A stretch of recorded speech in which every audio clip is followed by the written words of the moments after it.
Originally, the only federal taxes were duties and excise taxes on goods, wares, and merchandise that was imported into the United States. There was no direct tax on citizens, and our founders preferred that foreign states and businesses and governments pay dearly for the privilege of doing business in America. Quite the difference than what we do today. This was essentially a federal luxury tax that raised the price of these imported goods for the wealthy who could afford them. And the first tax loophole was created to reduce import duties on goods imported in vessels built in the United States. This led to the rapid growth of the American merchant marine that soon exceeded that of any other world nation. So the tax loopholes are just as much originalism as anything else.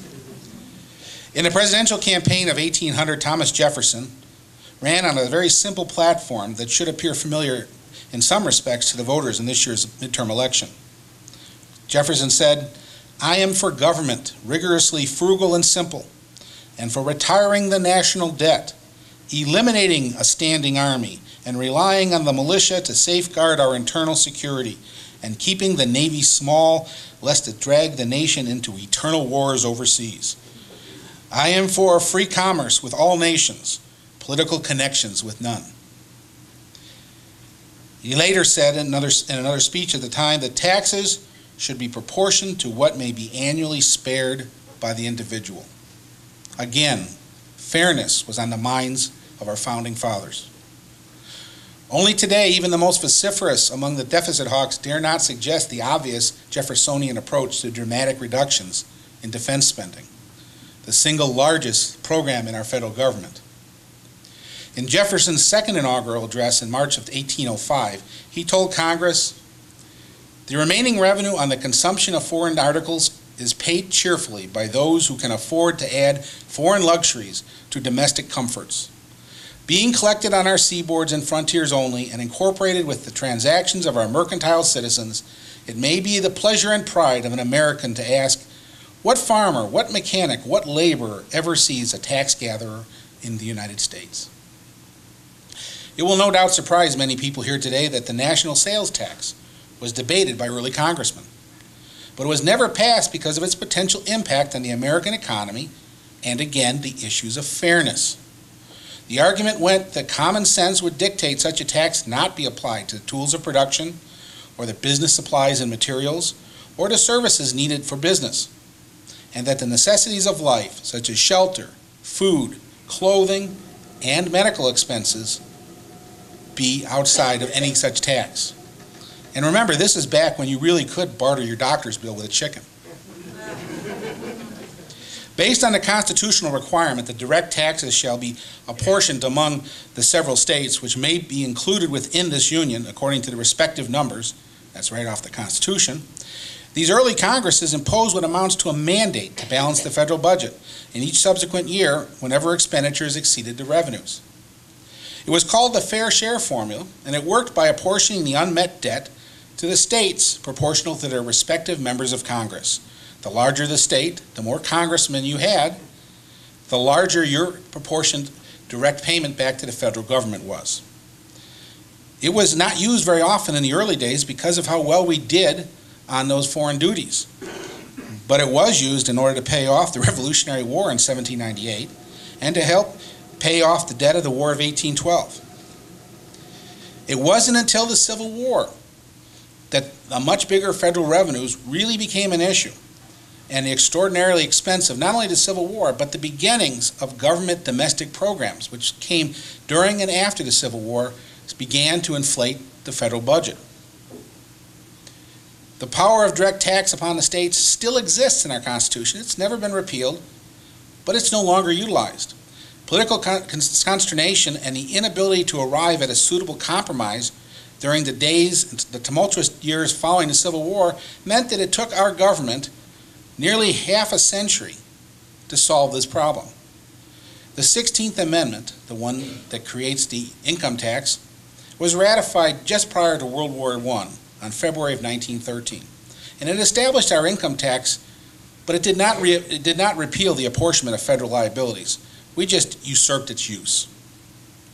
That 16th Amendment, much to the dismay of many Americans who today decry its constitutionality, has ushered in the modern era of American taxation. And like everything else that's been amended to the Constitution, the very fact that that document permits it to adjust itself to adjust to new circumstances makes it constitutional. Taxes and tax policy is a favorite target of politicians and voters alike. Yet most of us appreciate the value we get from government if we at least speak honestly to ourselves. Our hatred of taxation and our desire to see someone else pay is much more of a modern creation than taxes themselves. George Will, a commentator who's not very friendly to this, wrote, "Liberals have practiced tax and tax, spend and spend, elect and elect. But conservatives have perfected borrow and borrow, spend and spend, and elect and elect." Today, individuals and corporations are directly taxable on total annual earnings. That includes salaries and business profits and direct interest and dividends on our income. But you subtract specifically permitted deductions and exemptions. This is what makes taxes complicated. This is what those who argue for a simple flat tax neglect. For if it were not for the deductions and exemptions and the ability to do so in our tax structure, a fair tax structure could not be impressed. There's no way that it could be fair to people if you did not allow them to make those adjustments. Unfortunately, the most active amounts of deductions and adjustments and loopholes don't apply to the average person. They apply to the corporate interest. Today, taxable rates for individuals range from 10 to 35%, and it's applied in tiers. So that means that you pay only so much for the first amount of your income, and then the rate increases for that which exceeds that tier. If you look at precisely who pays income taxes, the reason is clear. The top 5% of taxpayers paid over half the total tax revenue, since it is exactly the rich who disproportionately pay most of the income tax. It would be impossible to lower taxes without benefiting them disproportionately. Hey, it's their money, says the Wall Street Journal.